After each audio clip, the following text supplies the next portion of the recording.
Hi, everyone. This is Reverend Josh at Boise First United Church of Christ. We're so glad you've chosen to listen to our sermon this morning. We hope that you find yourself encouraged as we meet you wherever you are on life's journey. So this morning's message is rooted in this idea that God provides. And there's a beautiful poem that sticks with me by Sarah. Her name is Sarah R., and it reads like this. She says, "My great-grandfather would come home from work to find his love at the kitchen sink, scrubbing potatoes or freeing the corn, wholly ordinary type of things. And he would slide his arms around her waist to draw near enough to ask her the phrase, 'My dear, have I told you today that I love you?' And she would smile and say, 'Not too many times.'" The poet writes in this story, in this poem, this then goes on to say, some things you can't not say. Certain truths must be told over and over and over again so that love has a chance to slowly sink in. And then the poem, it imagines that maybe when Jesus said the words at the communion table of the first time gathering with the disciples, "Do this in remembrance of me," he was standing with us at the sink saying, "Have I told you today? For some things you can't not say." That image gets me every time because we're forgetful people. And so the poem goes on to say, we remember the melody, but we forget the words. We remember the paycheck, but we forget the provision.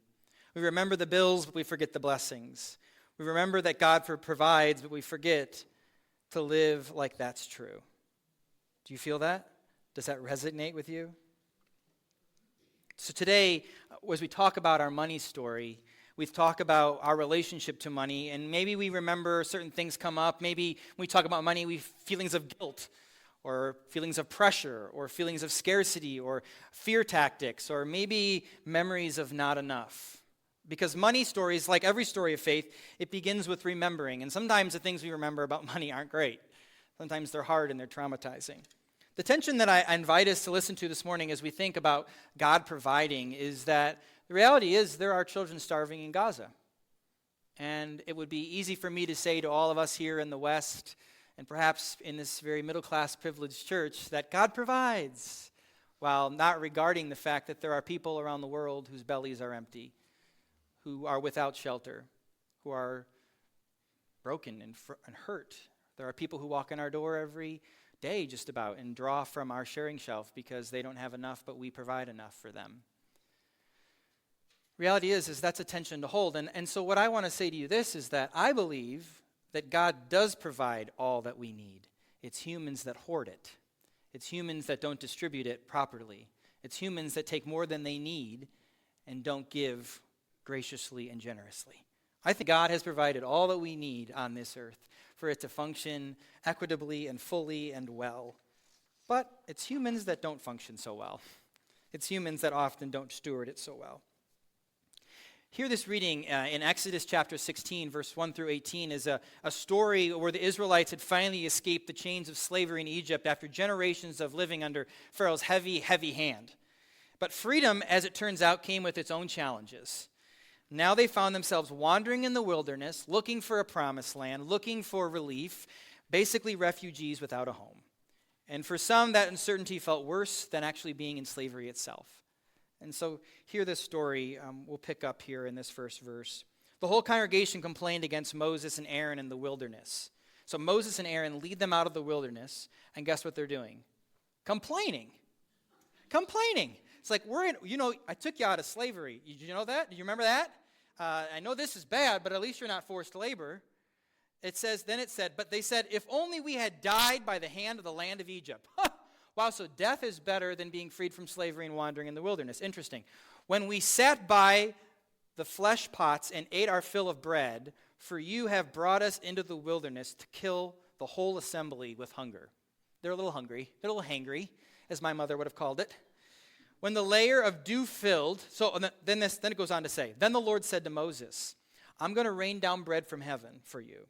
And each day the people shall go out and gather enough for that day. And in that way I will test them, whether they will follow my instructions or not. So what's the instruction? Just take enough for the day. Don't take any more than for the day. Don't hoard it. just for today, and trust that I'll provide for the next day. That's the next passage, verse of the passage. When the layer of dew lifted the next morning, there on the surface of the wilderness was a fine, flaky substance as fine as the frost on the ground. When the Israelites saw it, they said to one another, "What is it? What is that?" For they did not know what it was. Moses said to them, "It is the bread that the Lord has given you to eat." The Israelites did as they were told, and some gathered up much, not what they were supposed to do, and some gathered up a little, what they were told to do. But when they measured it, those who gathered much had nothing left over, and those who gathered a little had no shortage. They gathered just as much each of them needed. So basically, those who took too much, the rest evaporated. So no matter how much they tried to hoard, it couldn't happen. They weren't allowed to do it.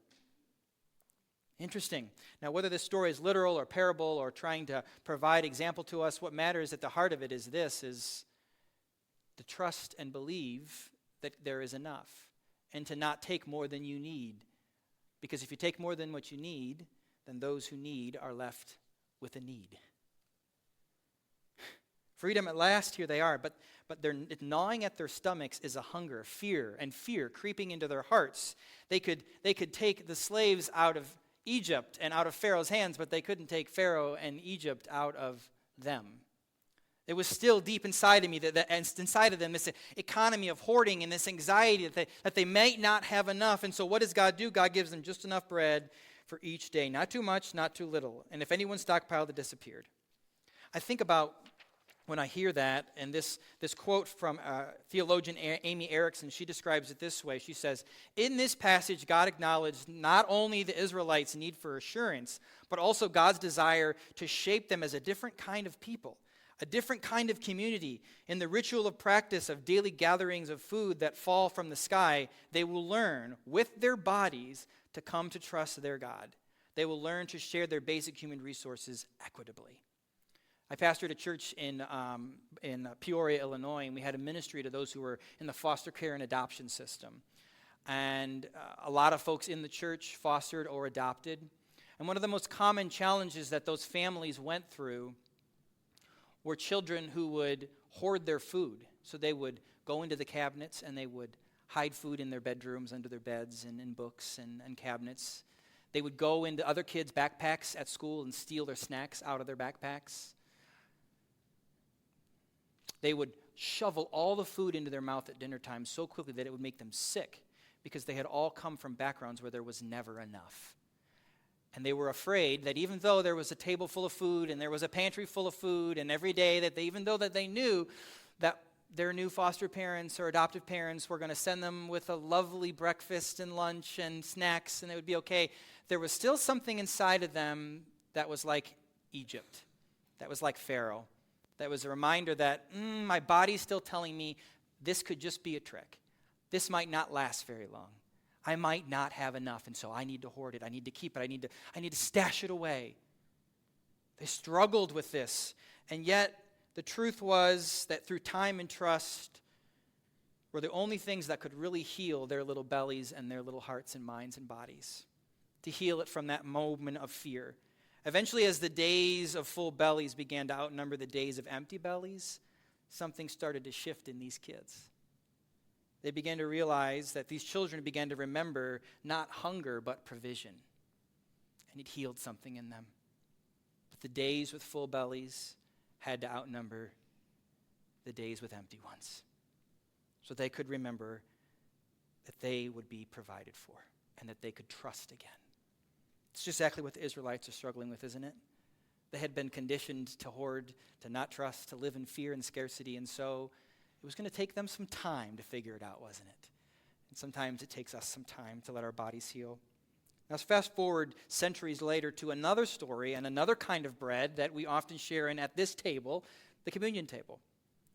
We have Jesus sitting with his disciples around a table. They're sharing in a meal together, and they're preparing for his departure, and he's preparing for his departure. And then pick up in this story here with me in Luke chapter 22. I'm going to skip a few verses from the slides and start here at this verse. It says, "Then he took a loaf of bread, and when he had given thanks, he broke it and gave it to them, saying, 'This is my body which is given for you. Do this in remembrance of me.' And he did the same with the cup after supper, saying, "This is the cup that is poured out for you in the new covenant in my blood. But see, the one who betrays me is with me, and his hand is on the table." They began to ask one another, "Who could this be?" Did you catch this for a moment? It's astonishing. Judas is at the table. Jesus could have easily said, like, "Okay, I'm going to go ahead and dismiss you now to go and betray me." I'm picking on you because I love you. "Hey, I'm going to dismiss you to go and betray me and turn your back on me. And then once you left, then it's like, okay, now I'm going to serve the meal." Jesus could have done that. But instead, he still serves the one who he knows is going to betray him. He still invites the one to Thanksgiving that he knows is not on his side and is for him, the one who he knows is going to turn his back on him. He still offers the meal and the nourishment and the community to the one who maybe some would say doesn't deserve to be fed, doesn't deserve to be included. The one, Jesus doesn't withhold love even from the one who will break his heart as he breaks the bread. Jesus could have easily dismissed him before he served the meal and washed his feet, but he didn't. And Barbara Lunablad, who's a theologian, she says this. She says, "If Jesus could share a meal with Judas, perhaps we don't need to worry about protecting the purity of Christ's table." Because no one around that table that first day had it all together. None of them were perfect. And even though Judas was the first to betray them, the rest weren't far behind, scared and hiding after Jesus was hanging on a cross. And yet Jesus shares a table with all of them, the skeptics, the doubters, the betrayers, the deniers, with all of them. Jesus provides for all of them. Why? Because they're all Jesus' beloved kids, and there's nothing that can ever change that because they're all beloved by God. So if in Exodus God provided manna for those who were complaining, and in Luke Jesus offered bread to betrayers, in both I think God's provision is scandalously generous, isn't it? Scandalously generous. Earlier this week, the leader of the 12-step group that's here, there are several 12-step groups that meet here, but one of the leaders came into the church office and asked Mary, "Hey, I think we've got a little bit of a problem with the sharing shelf." And I'm like listening, because we just share a small wall, Mary and I. And I'm listening and like, "Oh, what's this about?" And he says, "A lot of folks in our group, they come and they take things from the sharing shelf because they're hungry, but, I think they probably have money, and I'm worried that they just go and they buy cigarettes. And I don't think that, they should be allowed to take from the sharing shelf when they probably have money and they're just going to buy cigarettes." And Mary's response was really, really lovely. "Well, we really only have one rule about that shelf. People give what they can and they take what they need." Yeah, good response. And then she went out there and, talked about the shelf and what's there and how it works and really just encouraged him to think about that. And then I was thinking about it as I was sitting there writing my sermon, because I heard this as I was writing my sermon. And I thought, and I mentioned this to Mary, if some folks are trying to overcome addiction to drugs and cigarettes are what they need to sort of get them through for right now, I'm actually kind of glad to fill their bellies while they wander through this wilderness season trying to find stability again. I'm okay with that. I'm okay with that. Because as Christians, I believe that we are called to love and not judge. And if all of a sudden we're going to have to give people drug tests and ask for their W-2s and payroll statements I'm like, we have fallen so far. I don't think that when Jesus gathered the 5,000, he said, "Now I'm going to need all of you to line up and fill out these forms." Didn't say it, right? Didn't say it. And if the hospitals can offer free care to people who are immigrants, if the hospitals can offer free care to people because they're required by law, no matter what their status is or their drug status is, then I'm pretty sure the church can too. Give what they can, and they take what they need. That's kind of like this beautiful story in Exodus, isn't it? It's precisely what God called them to. Jesus didn't give them a bunch of rules about how to eat around this table. He just said, love people, right? And God didn't have rules about who could eat manna in the wilderness and who couldn't, and who was too much of a complainer and who wasn't too much of a complainer. They were all invited to feasts. God provided for all of them, bread in the wilderness for the fearful and bread at the table for the unfaithful. They both whisper, "Have I told you today that I love you?" They both whisper, arms around you at the sink and into your ear, "Have I told you today that I love you?" Just because you're my kid. Just because I love you. Let's look now at our own stories and our own money stories. Each of us has one. Stories about what money means to us, about what it says about our worth, about our safety, about our love. Maybe you grew up in a home where there was never enough, and the story echoes in how you hold your wallet, or how tightly you hold control of finances, or all the arguments you have with your spouse. Maybe you learned that money was a reward for hard work, and giving it away feels like losing security, or people just need to earn it, and how I would never give it away. Or maybe you've seen money used to manipulate or divide or shame. I don't know what your relationship to money is, but I know that we all have a relationship to it. We all have money memories, and many of us are full of wilderness complainings and worries, probably. But our faith invites us to remember something different in God's story. It's the story that God provides. I grew up in a household with two stepbrothers that would come every other weekend to visit, and we did not have a lot of money in our home. And can you believe I wasn't out of the closet when I wore that?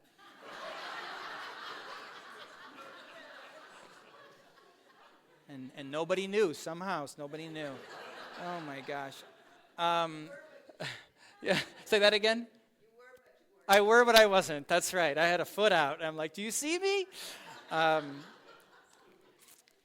And my two brothers would come, stepbrothers would come every other weekend, and when they would come to visit, we would only eat ramen noodles and Kool-Aid because we lived very simply. We didn't know what savings was. We lived paycheck to paycheck. And when they would come every other weekend, it would stretch us in our household. And so the way to stretch a meal was ramen noodles and Kool-Aid galore for everybody, all you can eat. And I can remember dreading when they would come for the weekend because I'm like, oh no, it's ramen noodles and Kool-Aid weekend. We just never had enough. And my parents knew how to stretch $1, that's for sure. There were many times when I, as a kid, would want to go to camp, or I would need new school clothes, like that, and money for field trips, or sometimes my mom, though, she would somehow find a way, but there were sometimes my mom just couldn't find a way. And the person that would always come to my rescue, can you guess? Well done, you know me well. My grandma, she was always coming to me as long as and so in my body, I learned this rhythm that as long as I have my grandma, I will have enough. That is the narrative that my body had received from all of these years. Now, over the last 15 years, after my grandfather passed away, I was invited to be entrusted with caring for my grandmother's finances. And if there's ever a reason why patriarchy doesn't work, this was the moment that I saw it so clearly. My grandma had nothing to do with the finances. She had no idea how they worked. And so when he passed, she didn't know what to do. She didn't know how to steward any of it. And I thought, wow, sounds like patriarchy worked lovely when both of you live like the same amount of timeline. But once the other one of you passes, how do you don't, and you have such specific gender roles, how do you figure out what to do? And so, because it was a time in her life when she wasn't ready to learn a new skill, I was entrusted with stewarding her finances. And I'm going to tell you right now, it has been the privilege of the last 15 years to steward her money so that she could stay in her home until she breathes her last and always have enough. And believe me, she wanted to spend all of it. And I'd have to tell her, no, we need to, not yet, or maybe not. Maybe we don't need another Goodwill trip. But it's been a gift to me to steward her money well, be able to give back to her what she gave to me.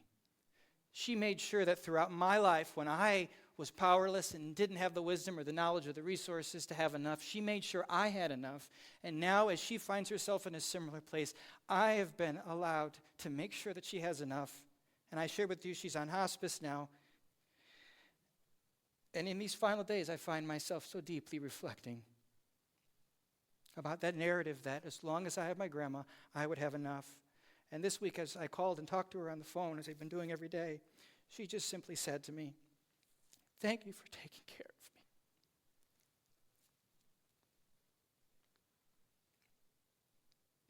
When we practice good stewardship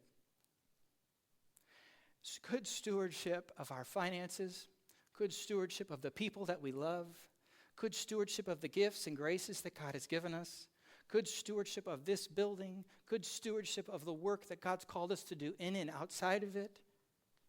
It has the ability to be like manna in the wilderness when people are starving. when people are lost and disoriented. It has the ability to make people feel loved and welcomed at a table that sometimes they might have been rejected from because they were divorced, or they were LGBTQ, or they didn't have membership yet, or whatever it may be. When we steward our money and our lives well, we are writing a new story, a story of enough, a story not of fear and anxiety and scarcity, but instead a story where we can remember that life is a gift and we have been given gifts. That generosity is our way of saying thank you for the manna we've already received. Generosity is a way of saying thank you for the manna we've already received. In Exodus, God says, gather enough for today. And in Luke, Jesus says, do this in remembrance of me. And in both, I think God is saying, trust me, I love you. Trust me, I love you. And when we're generous with our money and we don't hoard it and hold on to it, and when we're generous with our time, our talents, and our gifts, it's like a way of saying, God, I trust you and I love you.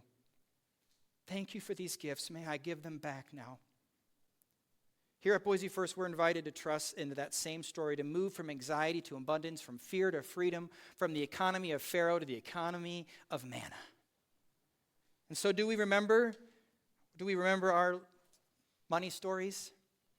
We practice generosity. We tell the story of faith and abundance again and again. And each time we share our offerings in our church, we are retelling the story of the manna and a meal. And each time we pass the plate, or we click the online giving, or we write our pledge for next year, we remember a God who provides. That every act of generosity is a small act of resistance against a myth of scarcity in our world. Every act and every gift is an echo of that same phrase at the kitchen sink, have I told you today that I love you?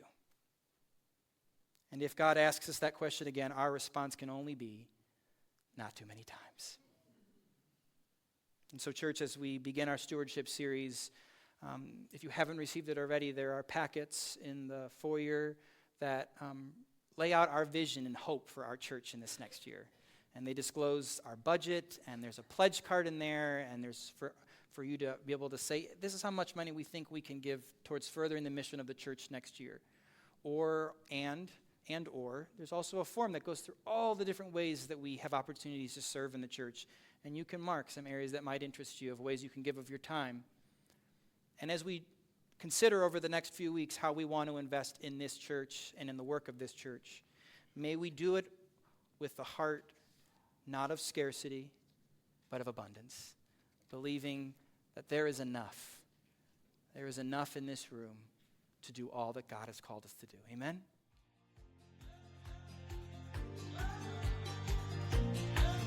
Thank you for joining us for this episode of the Boise First UCC podcast. We hope you found inspiration, encouragement, and a deeper connection to your faith and community.